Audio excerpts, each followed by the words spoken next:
Hi, my name is Heather at Fork in the Loaf, and today I am, we just got back from a really cool vacation. We went to Puerto Vallarta with our family, like my husband's parents and his siblings and their spouses. So it was really fun. Got very sunburnt. It was a great trip. But we just got home and I go back to work in a couple days. I took a couple extra days off just so I can get stuff caught up around the house. And right now I came back to a ton of eggs. So I'm going to freeze dry them and I'm just going to take you along with us, or with me. So I'm going to point you down. My kitchen's in a state right now. I have eggs out. I have bread that needs to get in the oven, but I have pumpkin still cooking from fall that I got to get in the freezer after the eggs. So I got lots going on. Anyway, so I'm going to point you down. I'm going to show you some of the stuff that I've already gotten to. I started it already and I realized I should probably video this. With this pan, I blended it on high speed. So it's very fluffy, like lots of air bubbles. So I'm going to put that's the first one I did. I'm doing a dozen per batch. This one I did on very low speed, as low as it can go. And it looks more like scrambled eggs and less like whipped eggs. So that's 2 dozen. I'm going to do 1 dozen per pan. This is a medium size.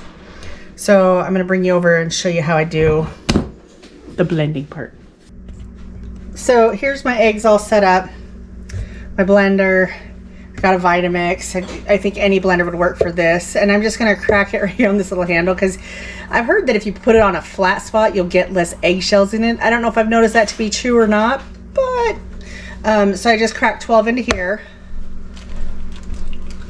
And I feed my chickens back their eggshells, so I've got my little bucket here I'm filling up.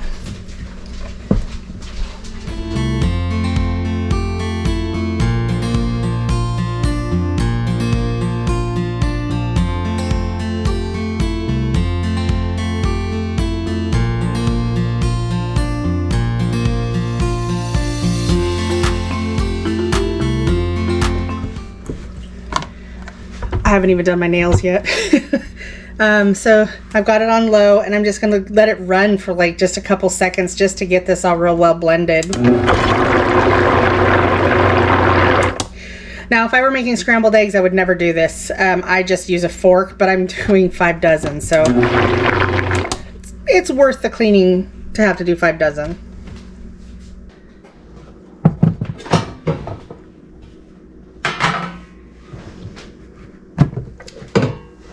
I think if I were just going to use this for scrambled eggs, I could probably salt and pepper them now so that they're already seasoned. But I don't want to. I want to be able to use them in baking things. I want to be able to use them in really baking things or cooking scrambled eggs, whichever I choose to do. So I'm keeping them just plain.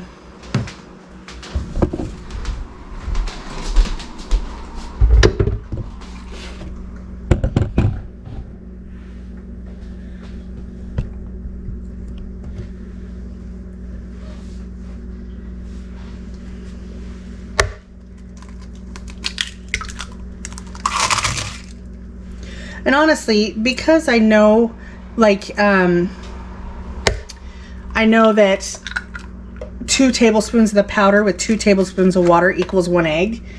I can go ahead, I'm going to just do, and I know I can do 12 per tray. I could probably put more on, so I'm not going to worry. I'm going to do this last batch and just do all of the eggs and split them between the next 2.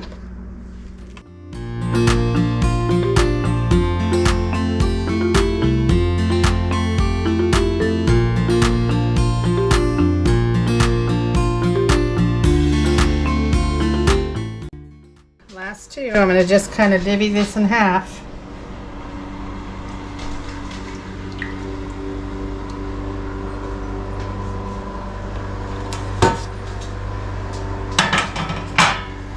I'm just eyeballing it because it doesn't really matter if it's perfectly in half or not.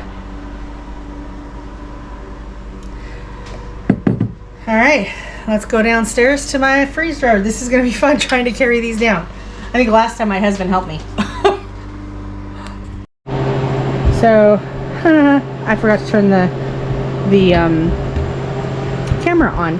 So I ended up having to pour all of my egg into here and bring my empty trays down here and refill them with the egg. And I just eyeballed it and divvied it according to as close to as evenly as possible, without measuring weight. But even when you put a dozen eggs in, the eggs are all different sizes, so they're going to be different anyway. Anyway, totally missed doing all of this.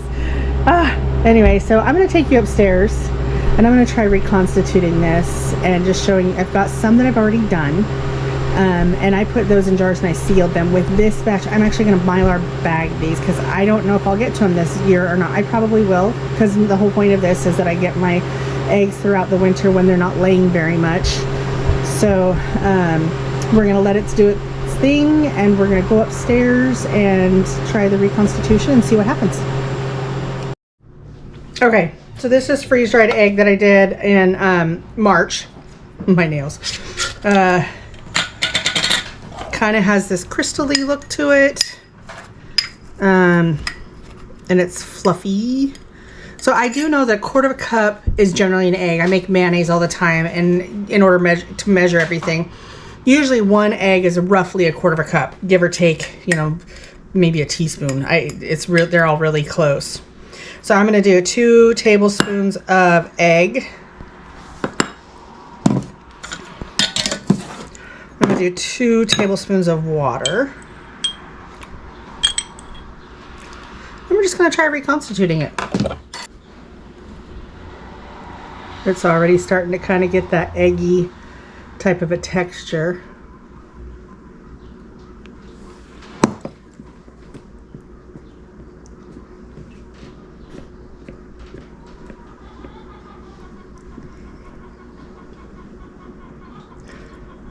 So I'm going to let it just sit here for a few minutes and I will be back. Okay, so it's been about 2 minutes.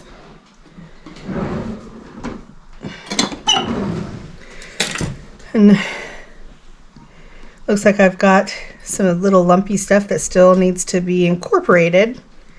So I'm just going to take I got a little mini whisk here. I'm just going to take this and scramble it. See if I can incorporate that a little bit. It almost seems to me like it doesn't have enough water. So I'm wondering if maybe it's less egg and less water. Or less egg and a little more water.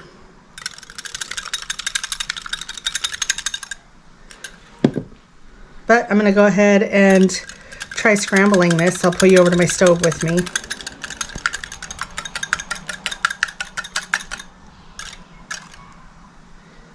Starting to look more like an egg. Maybe we'll give it another minute. Okay, so I just put a little bit of grease on here. I'm seeing some little clumps in here still. I kind of wonder, you know, I kind of expected it to be this instantaneous rehydration because it was all blended and powdered and all that stuff. And I'm thinking it might just take just a little bit more. But I'm ready. I've got this pan heating up. And I got some bacon grease on here. Which with eggs, I love bacon grease with my eggs.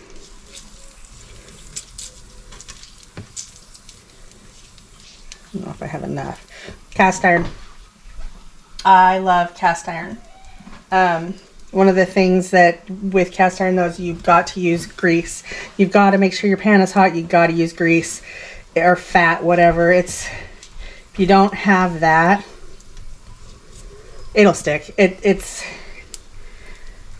my favorite. This is one of my favorite pans. This one never leaves my stove. I just keep it clean and use it all the time.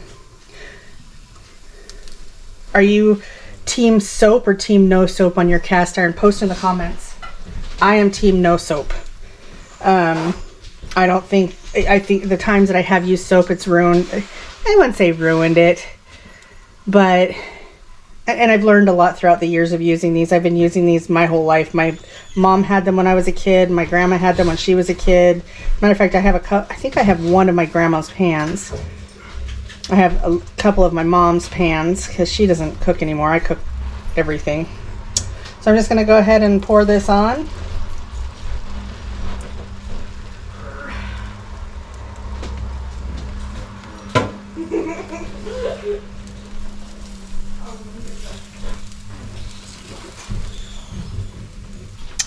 Another thing with cast iron, give it a minute. Like when you're putting your scrambled eggs on here, I mean, you don't want to burn them, but you definitely want them to give a chance to kind of create that seal on the bottom.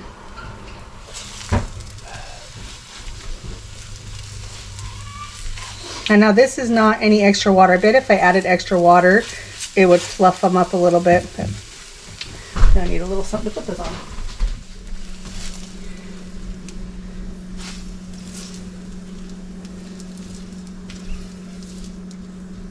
Another trick with scrambled eggs and cast iron, while I'm on the subject, scrambled eggs and cast iron don't always do well together. And there are some tricks to doing scrambled eggs on cast iron. And maybe I'll do a video on that someday, because it's not always an easy thing. But see, there's still like a ton of grease in here.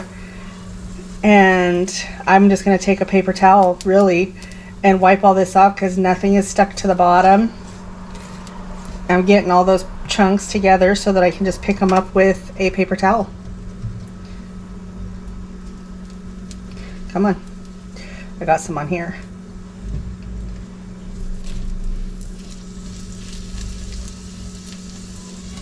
And I don't mind this grease staying on here because it's pretty clean grease. This is a whole nother video. We're looking at eggs. Let's see, does that work? So these are the eggs and they look like scrambled eggs. The real test is, how do they taste?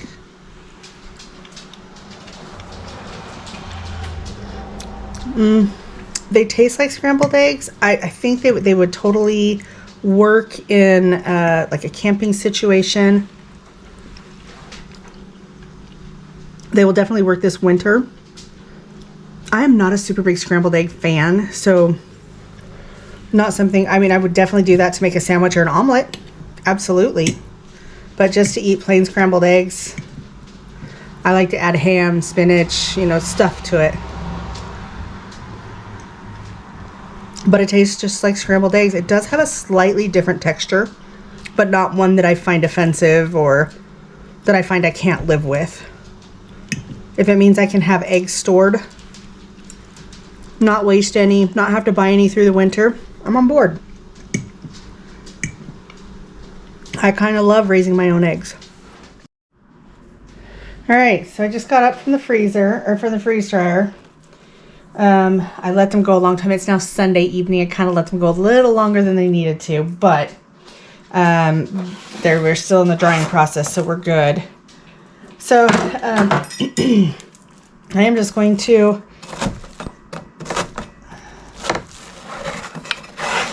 okay, I'm also having a little bit of a problem with my sealer. For some reason, it won't even turn on. I've never used it. I just took it out of the box, and it's not doing anything. So I'm going to put them in jars tonight and see if I can't figure out what's going on with that sealer tomorrow. And my other stuff I powdered before I stuck it in the jars. It's like almost 9:30. I'm ready for bed. So these are just going to get put in here. I'm going to seal them and call it a night. It's kind of interesting how it just, the response really of what changes with it. It's kind of cool. Very interesting. The dogs will love that. Be like a little treat for them.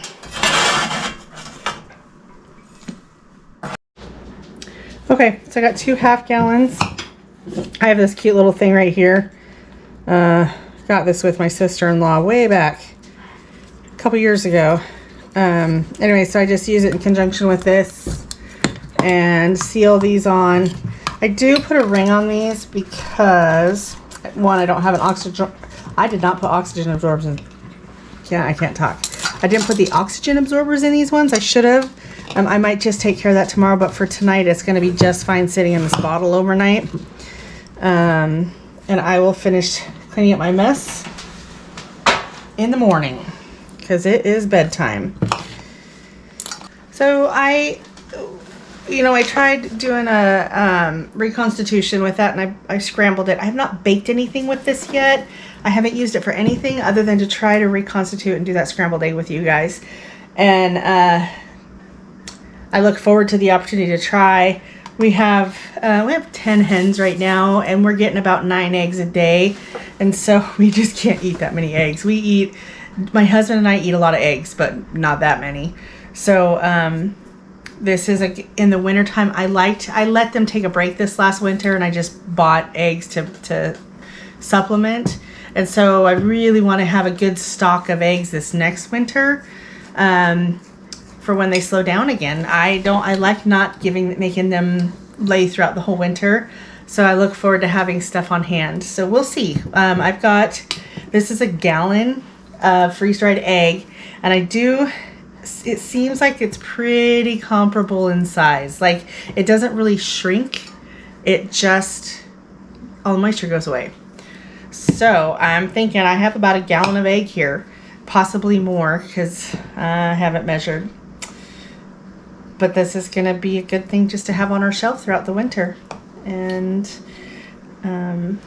it's one of those things that I feel is important to have, that Provident Living or that just that being prepared. I'm not a conspiracy theorist. I don't believe, I'm not going to go there. But I don't get into the whole prepper. Not that I'm opposed to preppers. I actually have a lot of respect for a lot of preppers. But I don't get into the conspiracy theories part of it. I just love to make sure that if anything does happen, I'm prepared, right? That we've had to fall back on my food storage before, and it was such a blessing that I had that in place. We had my husband and I, when we first got married, he didn't have a job for the first 6 months of our marriage. He had moved from Idaho to Washington, and we lived there for 6 months without him having a job, and we were able to use and subsist off of my income and my food storage. And so I've been really good about making sure we keep that up. He's really good about making sure that we keep it up, but I really like to know what kind of foods we are putting up. I like to make sure that they're I love the homegrown, knowing that the foods that we're eating, I know what's in them, I know they're good, I know they've been grown well. So yeah, I'm really excited about this freeze dryer. I'm having a lot of fun finding different things. I want to do watermelon with it. I think that's what I'm going to do next. But after I get the pumpkin done, which I do have pumpkin powder also. So anyway, thank you for joining me on this adventure of a fork in the loaf, and I will see you next time.